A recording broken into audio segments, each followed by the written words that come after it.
Ang pagluluto ng pork salpikaw ay sobrang napakadali lang. Dito sa video ito, ituturo ko sa iyo, kaya kung interesado ka, orin mo ang aking video. Umpisa natin ang pagluluto. Nga tayo dito 1 kilong pork asin. Imamarinate lang natin to. Unang lalagay ko itong ating powdered na black pepper. Susundan ko ng paprika at itong ating toyo. Ilalagay ko na din.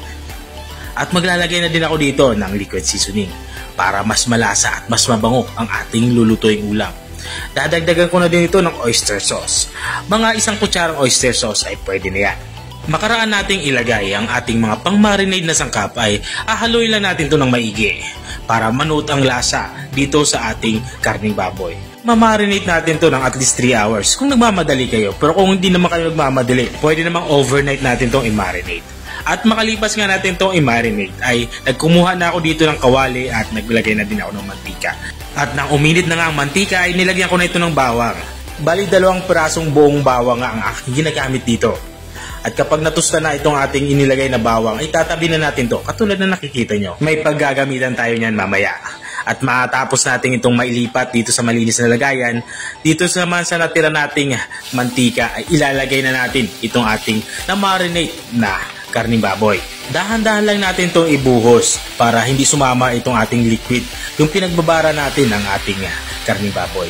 Saka natin to halo-haloin. Ipapansir muna natin to hanggang sa matusta ng kaunti itong ating mga karning baboy. Tuloy-tuloy lang tayo sa ating paghahalo para hindi dumikit itong ating karning baboy dito sa ating kawali at hindi ito masunog.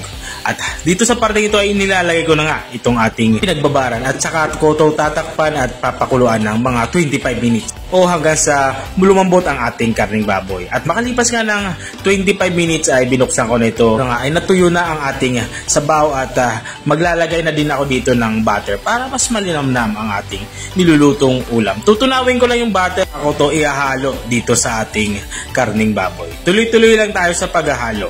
At maglalagay na din ako dito ng mushroom. Bali, ito yung mga nabibili sa palengke na nakalata. Natin itong ating mushroom dito sa ating nilulutong karning baboy. At matapos natin ito mayalo, itatakpan natin ito para isimmer pa ng kaunting minuto pa. Gusto ko kasi dito sa dish na to ay yung talagang nagmamantika.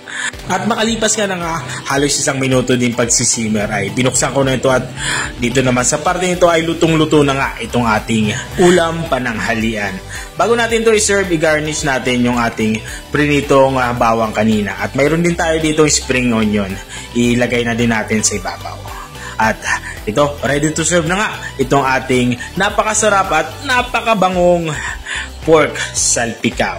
Kung nakarating ka hanggang dito sa dulo ng aking video, maraming salamat sa panonood.